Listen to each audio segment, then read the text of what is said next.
ಹರಿ ಓಂ ತತ್ಸತ್. ಫ್ರೆಂಡ್ಸ್, ನಮ್ಮ ಚಾನಲ್ಗೆ ಸ್ವಾಗತ. ಇಂದಿನ ವಿಶೇಷ ವಿಡಿಯೋದಲ್ಲಿ ನಾವು ಒಂದು ಮಹತ್ವದ ವಿಷಯವನ್ನು ತಿಳಿಯಲಿದ್ದೇವೆ. ಆಗಸ್ಟ್ 23ನೇ ತಾರೀಕು ಬೆನಕನ ಅಮಾವಾಸ್ಯೆ ಬರಲಿದೆ. ಈ ಅಮಾವಾಸ್ಯೆ ಅತ್ಯಂತ ಪವಿತ್ರವಾದ ದಿನ. ಶ್ರದ್ಧೆಯಿಂದ ತಿರುಪತಿ ತಿಮ್ಮಪ್ಪನನ್ನು ನೆನೆದು ಈ ದಿನವನ್ನು ಆಚರಣೆ ಮಾಡಿದರೆ ಜೀವನದಲ್ಲಿ ಅನೇಕ ಬದಲಾವಣೆಗಳು ಸಂಭವಿಸುತ್ತೆ ಅಂತ ಹಿರಿಯರು ಹೇಳ್ತಾ ಇದ್ದಾರೆ. ಈ ಅಮಾವಾಸ್ಯೆಯ ನಂತರ 7 ರಾಶಿಯವರು ಅದೃಷ್ಟಶಾಲಿಗಳು ಆಗ್ತಾರೆ. ಅವರ ಜೀವನದಲ್ಲಿ ಸೋಲು ಅನ್ನೋದೇ ಇರೋದಿಲ್ಲ. ಕೋಟ್ಯಾಧಿಪತಿ ಆಗುವಷ್ಟು ಅದೃಷ್ಟ ಪ್ರಾಪ್ತಿಯಾಗುತ್ತೆ. ಅನೇಕ ಅಡೆತಡೆಗಳು ದೂರ ಆಗುತ್ತೆ. ಭವಿಷ್ಯವು ಪ್ರಕಾಶಮಾನವಾಗಿ ಹೊಳೆಯುತ್ತೆ. ಈ ದಿನ ತಿರುಪತಿ ತಿಮ್ಮಪ್ಪನ ಕೃಪಾ ಆಶೀರ್ವಾದದಿಂದ ಜೀವನದಲ್ಲಿ ಸಂಪೂರ್ಣ ಬದಲಾವಣೆ ಆಗುವಂತಹ ಅವಕಾಶ ಸಿಗುತ್ತೆ. ಜೀವನದಲ್ಲಿ ಪ್ರತಿಯೊಬ್ಬರೂ ಸಮಸ್ಯೆಗಳನ್ನು ಎದುರಿಸ್ತಾರೆ. ಸತಿಪತಿ ಕಲಹ, ಪ್ರೀತಿಯಲ್ಲಿ ಮೋಸ, ವ್ಯಾಪಾರದಲ್ಲಿ ನಷ್ಟ, ಸಾಲಬಾಧೆ, ಕೋರ್ಟ್ ಕೇಸ್, ಮನೆಯ ಕಲಹ, ಆರೋಗ್ಯದ ತೊಂದರೆ, ಸ್ತ್ರೀಯರ ಗುಪ್ತ ಸಮಸ್ಯೆಗಳು, ಹೀಗೆ ಹಲವಾರು ಕಷ್ಟಗಳನ್ನು ಜನರು ಎದುರಿಸ್ತಾರೆ. ಎಲ್ಲವೂ ಕೂಡ ಈ ಜನರಿಗೆ ಕಾಡುತ್ತೆ. ಆದರೆ ಈ ಅಮಾವಾಸ್ಯೆಯ ನಂತರ ಈ ರಾಶಿಯವರಿಗೆ ಈ ಎಲ್ಲ ಸಮಸ್ಯೆಗಳು ಶಾಶ್ವತವಾಗಿ ದೂರ ಆಗ್ತವೆ. ತಿರುಪತಿ ತಿಮ್ಮಪ್ಪನ ಕೃಪಾ ಆಶೀರ್ವಾದದಿಂದ ಇರುವಾಗ ಯಾವುದೇ ಕಷ್ಟ ಶಾಶ್ವತವಾಗಿ ಇರೋದಿಲ್ಲ. ಈ ದಿನ ನಿರ್ಧಾರಗಳನ್ನು ಧೈರ್ಯದಿಂದ ತೆಗೆದುಕೊಳ್ಳುವವರು ಜಯವನ್ನ ಸಾಧಿಸ್ತಾರೆ. ಪ್ರೇಮಿಗಳಿಗೆ ಇದು ಉತ್ತಮ ಕಾಲ. ದಾಂಪತ್ಯ ಜೀವನದಲ್ಲಿ ಬಿರುಕು ಬಂದಿದ್ರೆ ಅದು ಸರಿಯಾಗುತ್ತೆ. ಮನೆಯಲ್ಲಿ ನೆಮ್ಮದಿ ಬರುತ್ತೆ.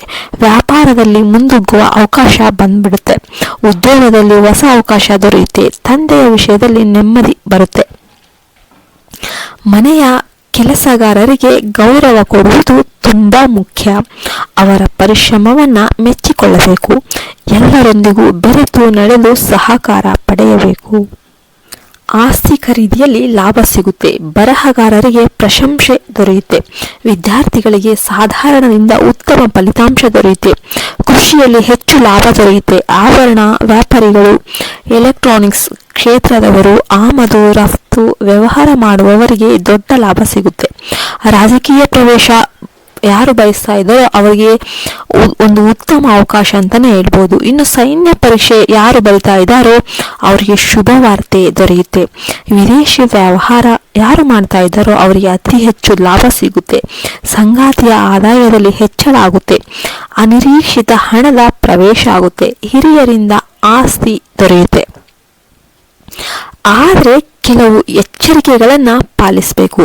ಸಂಬಂಧಿಕರ ಜೊತೆ ಹಣಕಾಸಿನ ವ್ಯವಹಾರ ಮಾಡುವಾಗ ನಷ್ಟವಾಗುವ ಸಾಧ್ಯತೆ ಇದೆ. ಹೀಗಾಗಿ ಜಾಗೃತೆಯಿಂದ ಇರಬೇಕು.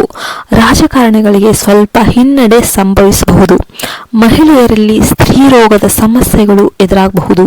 ವಿದ್ಯಾರ್ಥಿಗಳು ಓದಿನಲ್ಲಿ ಹೆಚ್ಚಿನ ಗಮನ ಕೊಡಬೇಕು. ಬೆಂಕಿ, ಹರಿತವಾದ ಆಯುಧಗಳ ಜೊತೆ ಕೆಲಸ ಮಾಡುವವರು ಎಚ್ಚರಿಕೆಯಿಂದ ಇರಬೇಕು. ಆಲಸ್ಯ, ಆಕ್ರೋಶ ಹೆಚ್ಚಾಗಬಹುದು. ಅದನ್ನು ನಿಯಂತ್ರಣದಲ್ಲಿ ಇಡಬೇಕು. ಆರೋಗ್ಯದ ಕಡೆ ಗಮನ ಕೊಡಬೇಕು. ಶೀತ ಮತ್ತು ಬಾಧೆಗಳು ಕಾಡಬಹುದು. ಆದಾಯ ಮಧ್ಯಮ ಮಟ್ಟದಲ್ಲಿ ಇರಬಹುದು. ಆದರೆ ಬುದ್ಧಿವಂತಿಕೆಯಿಂದ ಹಣವನ್ನು ಬಳಸಿದರೆ ಲಾಭದಾಯಕವಾಗುತ್ತೆ. ಕಟ್ಟಡ ನಿರ್ಮಾಣದಲ್ಲಿ, ಕೃಷಿಯಲ್ಲಿ, ಭೂಮಿ ವ್ಯವಹಾರಗಳಲ್ಲಿ ಯಶಸ್ಸು ದೊರೆಯುತ್ತೆ. ವಿದೇಶದಲ್ಲಿ ಉದ್ಯೋಗ ಬಯಸುವವರಿಗೆ ಉತ್ತಮ ಅವಕಾಶ ಸಿಗುತ್ತೆ. ಕ್ರೀಡಾಪಟುಗಳಿಗೆ ಪ್ರಶಸ್ತಿ ಸಿಗುವ ಯೋಗ ಇದೆ. ಸಮಾಜದಲ್ಲಿ ಗೌರವ ಹೆಚ್ಚಾಗುತ್ತೆ. ಸ್ನೇಹಿತರ ಸಹಕಾರ ದೊರೆಯುತ್ತೆ. ಇಷ್ಟು ಅದೃಷ್ಟವಂತ ರಾಶಿಗಳು ಯಾವುವು ಎಂಬ ಪ್ರಶ್ನೆ ನಮಗೆ ಬರುತ್ತೆ. ಈ ಬೆನಕನ ಅಮಾವಾಸ್ಯೆಯ ನಂತರ ಅತ್ಯಂತ ಅದೃಷ್ಟವಂತ ರಾಶಿಗಳು ಯಾವುವು ಅಂದರೆ ಮೀನ ರಾಶಿ, ವೃಶ್ಚಿಕ ರಾಶಿ, ಧನು ರಾಶಿ, ಮೇಷ ರಾಶಿ, ಕಟಕ ರಾಶಿ, ಕುಂಭ ರಾಶಿ, ಕನ್ಯಾ ರಾಶಿ. ಈ 7 ರಾಶಿಯವರು ಕೋಟ್ಯಾಧಿಪತಿಯಾಗುವ ಮಟ್ಟದ ಒಂದು ಅದೃಷ್ಟವನ್ನ ಪಡಿತಾರೆ. ಆದರೆ ಈ ಲಾಭವನ್ನು ಪಡೆಯಲು ಒಂದು ಸಣ್ಣ ಉಪಾಯ ಮಾಡಬೇಕು.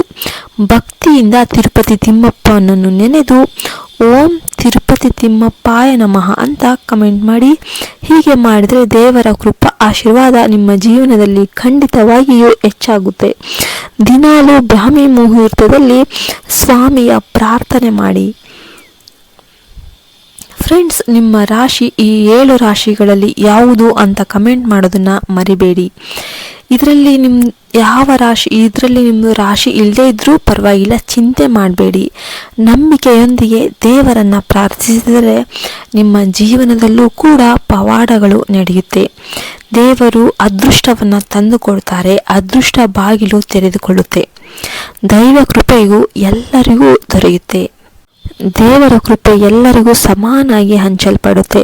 ಭಕ್ತಿಯಿಂದ ದೇವರ ಸೇವೆ ಮಾಡಿ, ಬಡವರಿಗೆ ಅನ್ನದಾನ ಮಾಡಿ, ಹಸುಗಳಿಗೆ ಆಹಾರ ಕೊಡಿ, ದೇವರ ಮಂದಿರದಲ್ಲಿ ದೀಪ ಹಚ್ಚಿ.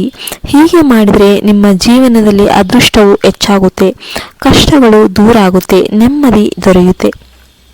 ವಿಡಿಯೋ ಇಷ್ಟ ಆದರೆ ಲೈಕ್ ಮಾಡಿ, ನಿಮ್ಮ ಫ್ಯಾಮಿಲಿ ಮತ್ತು ಫ್ರೆಂಡ್ ಜೊತೆ ಶೇರ್ ಮಾಡಿ. ಮತ್ತೆ ಇಂತಹ ವಿಡಿಯೋದೊಂದಿಗೆ ಭೇಟಿಯಾಗೋಣ. ಅಲ್ಲಿಯವರೆಗೆ ನಮಸ್ಕಾರ. ಜೈ ಹಿಂದ್, ಜೈ ಭಾರತ್ ಮಾತೆ. ಹರಿ ಓಂ ತತ್ಸತ್.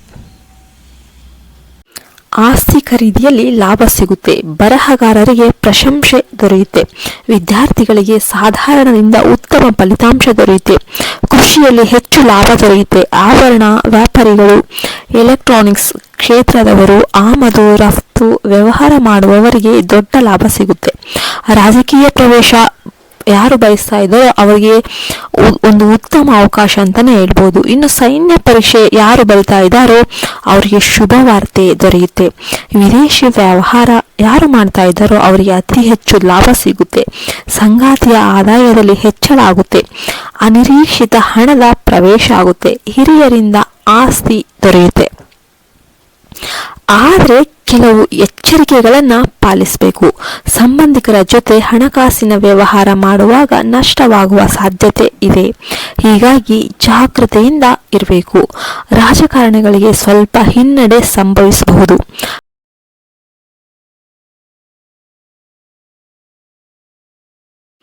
ಆಸ್ತಿ ಖರೀದಿಯಲ್ಲಿ ಲಾಭ ಸಿಗುತ್ತೆ. ಬರಹಗಾರರಿಗೆ ಪ್ರಶಂಸೆ ದೊರೆಯುತ್ತೆ. ವಿದ್ಯಾರ್ಥಿಗಳಿಗೆ ಸಾಧಾರಣದಿಂದ ಉತ್ತಮ ಫಲಿತಾಂಶ ದೊರೆಯುತ್ತೆ.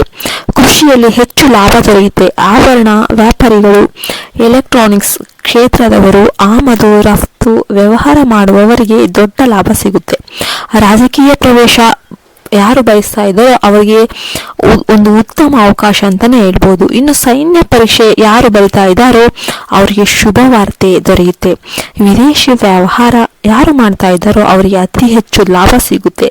ಸಂಗಾತಿಯ ಆದಾಯದಲ್ಲಿ ಹೆಚ್ಚಳ ಆಗುತ್ತೆ. ಅನಿರೀಕ್ಷಿತ ಹಣದ ಪ್ರವೇಶ ಆಗುತ್ತೆ. ಹಿರಿಯರಿಂದ ಆಸ್ತಿ ದೊರೆಯುತ್ತೆ. ಆದರೆ ಕೆಲವು ಎಚ್ಚರಿಕೆಗಳನ್ನು ಪಾಲಿಸಬೇಕು. ಸಂಬಂಧಿಕರ ಜೊತೆ ಹಣಕಾಸಿನ ವ್ಯವಹಾರ ಮಾಡುವಾಗ ನಷ್ಟವಾಗುವ ಸಾಧ್ಯತೆ ಇದೆ. ಹೀಗಾಗಿ ಜಾಗೃತೆಯಿಂದ ಇರಬೇಕು. ರಾಜಕಾರಣಿಗಳಿಗೆ ಸ್ವಲ್ಪ ಹಿನ್ನಡೆ ಸಂಭವಿಸಬಹುದು.